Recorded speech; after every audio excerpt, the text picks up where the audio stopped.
porque a gente tem também a pesquisa de intenção de voto que foi levantada pelo Instituto Paraná Pesquisas. Vamos trazer então a intenção de votos.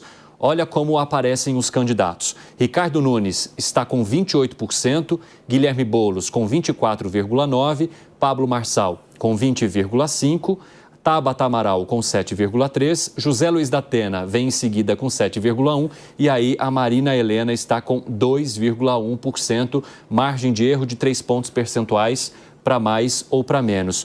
Qual que é a principal característica desse último levantamento em relação aos anteriores e que mostra muito que esse cenário da proposta não está fazendo tanta diferença sobre a maneira como o eleitor está enxergando essas candidaturas, hein, Murilo?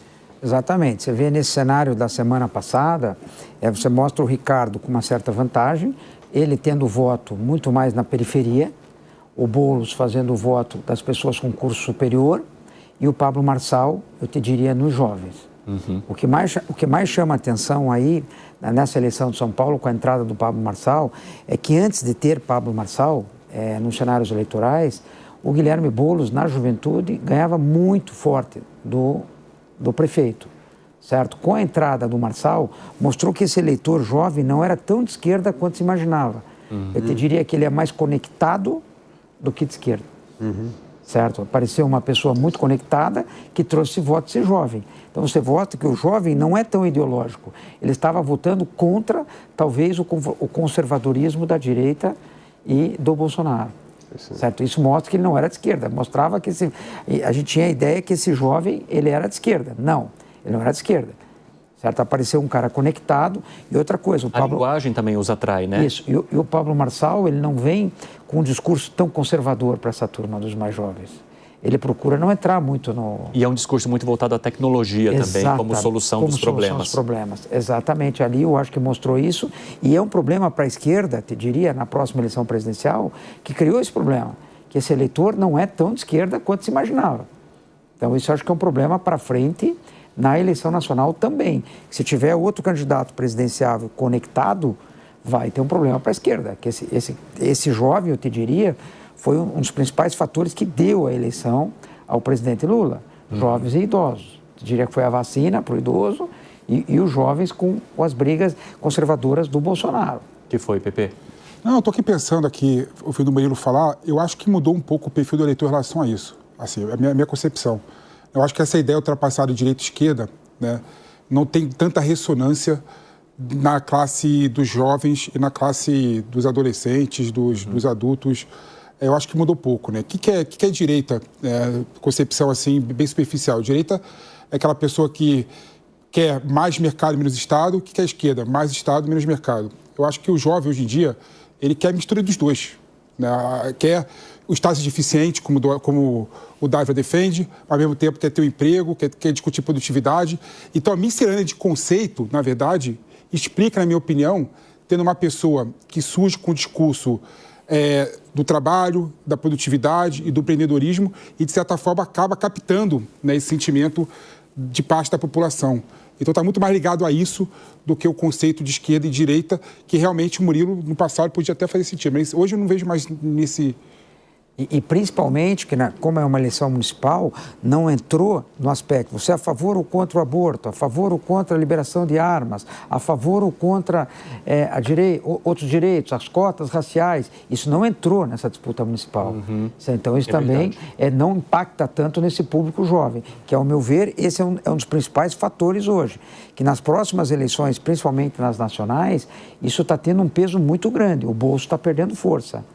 Hoje tem eleitor que é muito mais importante saber do candidato se ele é a favor ou contra o aborto, a favor ou contra armas, a favor ou contra drogas, a favor, nesse sentido, propriamente, do que o bolso, e como está o bolso dele. Deus não era um personagem nas eleições presidenciais do Brasil em 2002, 2006, 2010. E virou, né? E virou, exatamente. Então, eu acho que essa tendência tende a aumentar, certo? O bolso vai pesar cada vez menos nas eleições. Agora, Dávila, eu queria muito ouvir sua análise sobre isso, porque você tem muita experiência e convívio com a política tradicional, né? Com essas figuras que, durante muitos anos, marcaram a política aqui no país. No teu ponto de vista, o que foi mudando de lá para cá que fez com que os jovens aderissem a outro formato de político e de concorrente às eleições aqui em São Paulo e também no restante do país? O PP tocou num ponto que tem a ver com a pesquisa que a gente está falando aqui da reeleição dos deputados, dos prefeitos, que é o seguinte: o jovem quer saber o que funciona e o que não funciona. Está funcionando? Está 60% de bom, regular e ótimo? Vamos reeleger. Está funcionando, continua funcionando. Não tem a questão do peso ideológico. Eu também acho que isso tem cada vez menos, né? É funcionar e não atrapalhar. Porque também a maioria desses jovens quer ser empreendedor hoje, quer criar seu próprio negócio. Ele não quer que atrapalhe a vida dele. Ele quer abrir a empresa dele, ele quer ter acesso a crédito, ele quer ter acesso à tecnologia e não quer que a vida... Então, assim, tem um lado muito funcional na política. Por outro lado, os grandes partidos no Brasil, e aí é o jogo dos velhos caciques, como você estava dizendo, tem duas coisas que mantêm o oligopólio dos grandes partidos, né? O primeiro é o direito ao fundo eleitoral. Você pega o PL... nessa eleição municipal, vai ter quase 900 milhões de reais. Aí um partido pequeno tem 3 milhões. Então, você entra com 900, outro entra com 3, a diferença é brutal, então, certo? Então, assim... E aí tem uma outra coisa. Como não existe governança desse dinheiro, esse dinheiro está nas mãos do presidente do partido, que ele faz o que ele bem entender. Evandro, se ele quer chegar na sua campanha e falar, vou te dar 20 milhões na sua e vou dar só 500 mil para o Murilo... Não tem para quem você falar, vou reclamar na justiça. Não tem reclamar em lugar nenhum. Quem tentou fazer isso teve que mudar de partido. Essa é a regra. Essa é a regra. Então, essa concentração demais de poder na mão do presidente do partido para a eleição é vital. Uma vez eleito, com essa farra das emendas que a gente falou, você passa a ter o seu cacife eleitoral. Porque na hora que eu tenho emenda individual, eu vou canalizando ela para os meus redutos. Então, eu começo a ter uma independência e o partido aí vai colocar dinheiro em mim porque eu começo a ter muito voto local. E aí a consequência também é que o partido para de tentar impor a sua visão, porque para ele não importa se o deputado é de direita ou esquerda, importa se ele vai ser reeleito. Então, os partidos são meio bivolt. Exatamente. Ali, né? Então, você vê como é um sistema meio perverso essa história, e começa com o voto, como eu falei, com a lista aberta. Com o proporcional lista aberta. Isso individualiza a candidatura, o candidato eleito começa a ter emenda própria, cria o seu negócio e o partido começa a te sustentar porque você é importante e não deixa a renovação política acontecer. Porque você não vai arriscar com um nome novo, que não tem ligação com o local. Então, é um sistema que vai criando uma oligarquia política. E isso é muito ruim para a renovação política. E a oligarquia política causa um grande problema, que é, na verdade, o menosprezo que as pessoas têm pela política. Fala, pô, tá lá as mesmas figuras de sempre, tá todo mundo lá, eu não quero votar nessa turma. E a prova desse dado que você traz, Luiz Felipe Dávila, é um número que nós contamos hoje aqui ao longo da nossa programação, de que cerca de 80 parlamentares se afastaram nesse momento do Congresso Nacional porque vão concorrer a cargos municipais, seja para prefeito, seja para vice-prefeito. Alguns até tentam para ser vereador. Todo mundo ficou se perguntando, mas como que a pessoa vai deixar esse cargo aqui de deputado com tantos privilégios para ser vereador numa cidade? Toda a política local, né? Tinha um presidente da Câmara dos Deputados americana que falava isso. Every politics is local.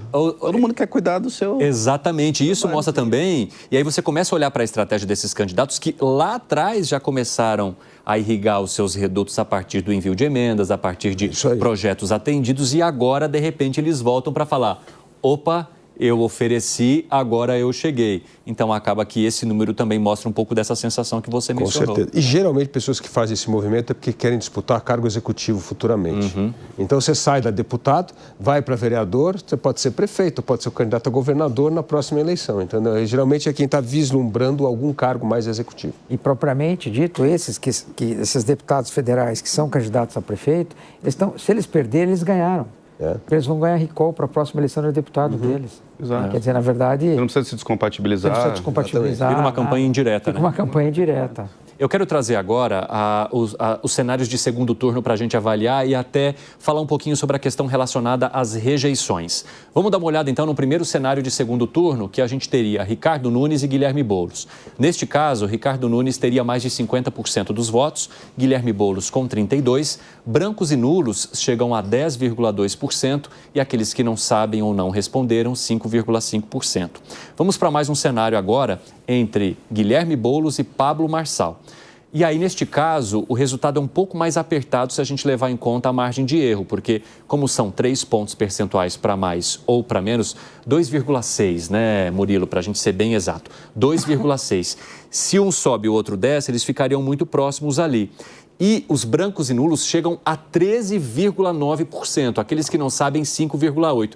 Aqui entra um cenário de rejeição trazendo bastante consequência, não é mesmo, Lucas? Lembrando que no segundo turno, tempo de televisão igual para todo mundo, né? Então o Marçal, que não tem tempo de televisão, teria uma chance aí de passar umas semanas na telinha de todo mundo, falando não só no celular, mas também na televisão.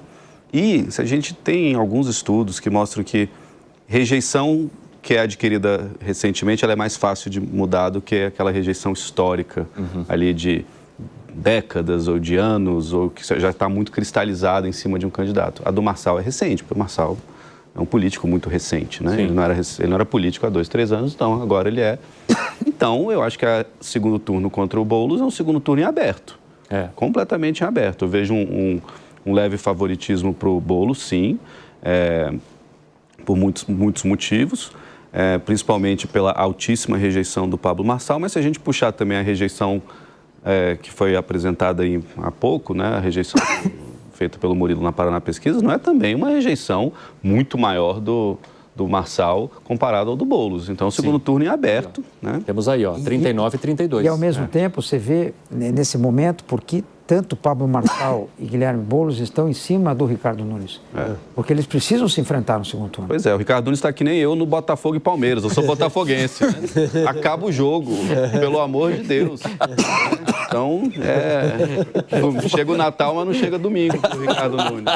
Exato. Vamos voltar àquele cenário de segundo turno entre o Marçal e o Boulos. E aí, Murilo, eu queria saber de você, para quem vai o voto de quem num provável segundo turno entre Boulos e Marçal? Como é que funciona a distribuição a partir dos outros candidatos? Olha, os votos do Ricardo Nunes vão um pouco mais para o Marçal, mas pouca coisa. Já os votos da Datena, do que sobrou para o Datena, da Tabata, certo? A grande maioria é Boulos. Por isso que o Boulos abre essa diferença. Aí a gente tem um cenário de 2 pessoas em que entra a questão do eu não votaria de jeito nenhum. A rejeição do Marçal guiando todo o processo, né? Nesse momento está fazendo diferença, mas veio o que o Tiago falou. No segundo turno, com certeza. Se o Marçal vier ao segundo turno, principalmente, ele vai ter o que ele não teve no primeiro, que é a televisão. Ele vai ter televisão e rádio, que foi 0. E eu não tenho dúvida de que seria um segundo turno onde a gente ia ver um Marçal muito mais moderado. Por quê? Porque ele já passou ali do momento onde ele precisava gritar para ir para romper barreiras.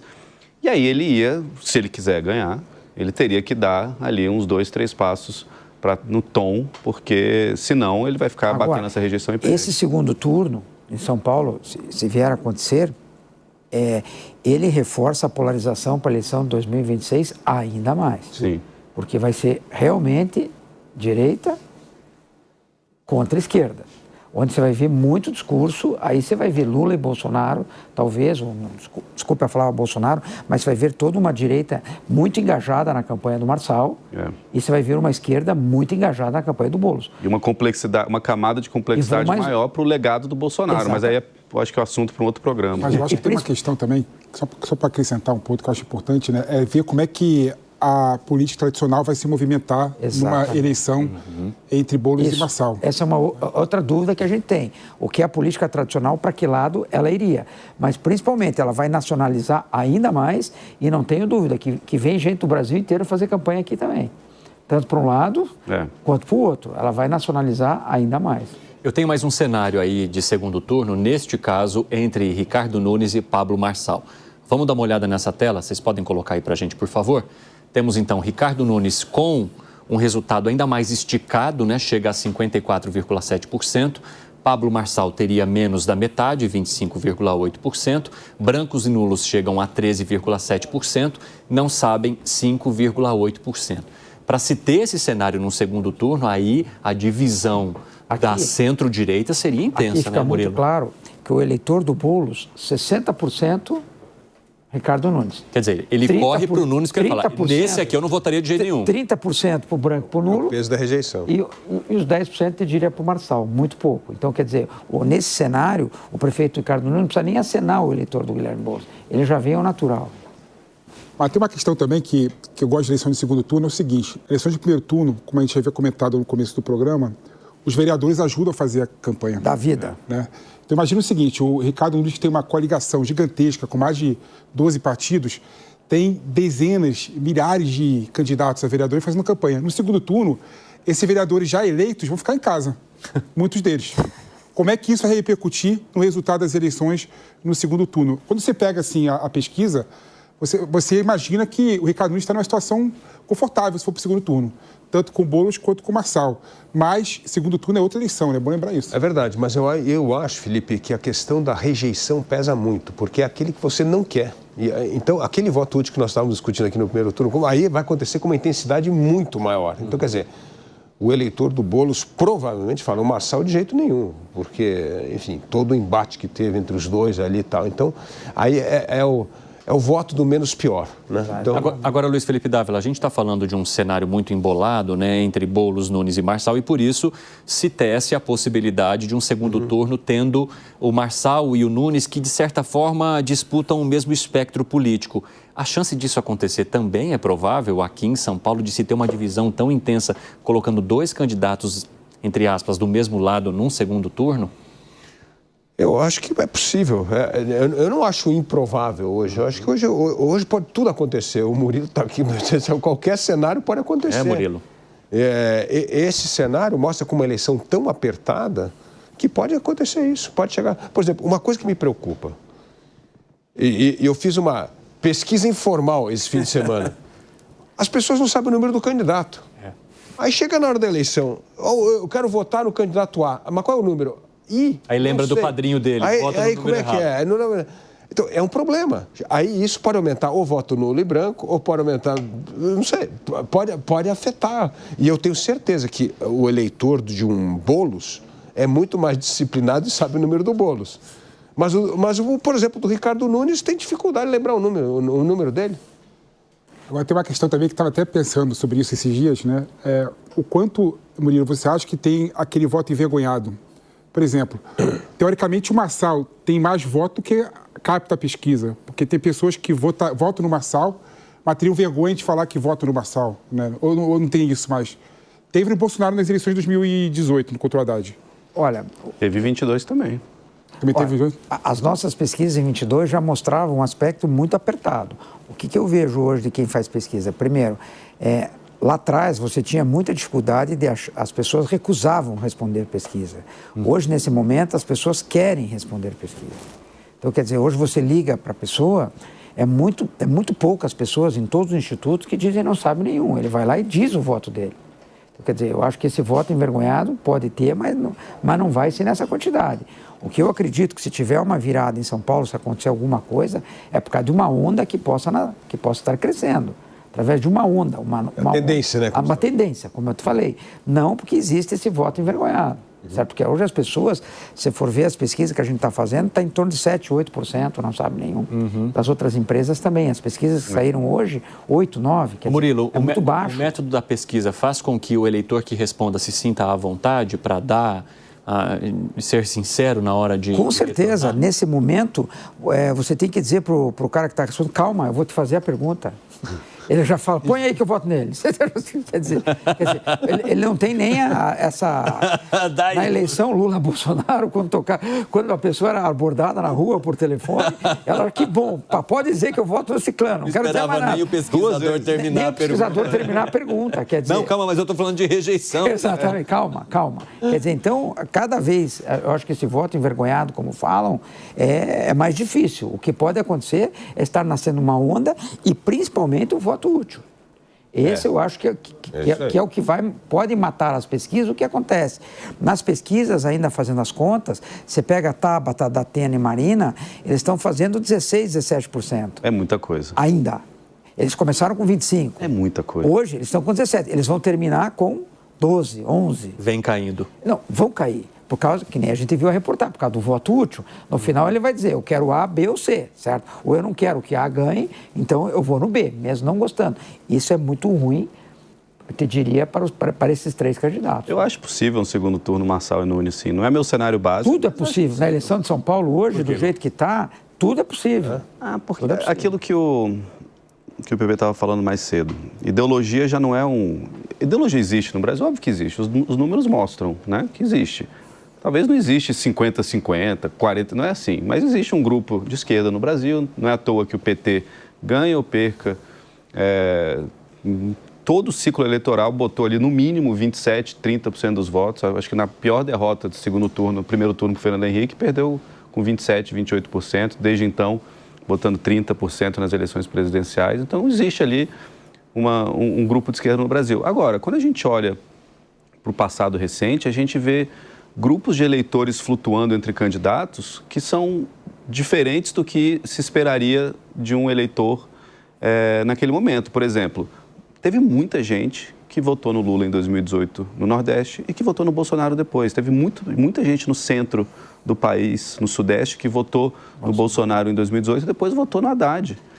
Então, hoje pode ter um fenômeno, a gente viu isso na Argentina recentemente. O Milei entrou com força ali na periferia, que era historicamente ligado aos Kirchner. Isso aconteceu na Argentina, ele capturou bolsões de votos que não eram da direita. Então, hoje a gente pode ter um cenário que nessa eleição apertada, uma abstenção maior aqui, uma abstenção maior ali, 25, 26, 27, vá o Nunes e o Marçal para o segundo turno. Isso que você está falando?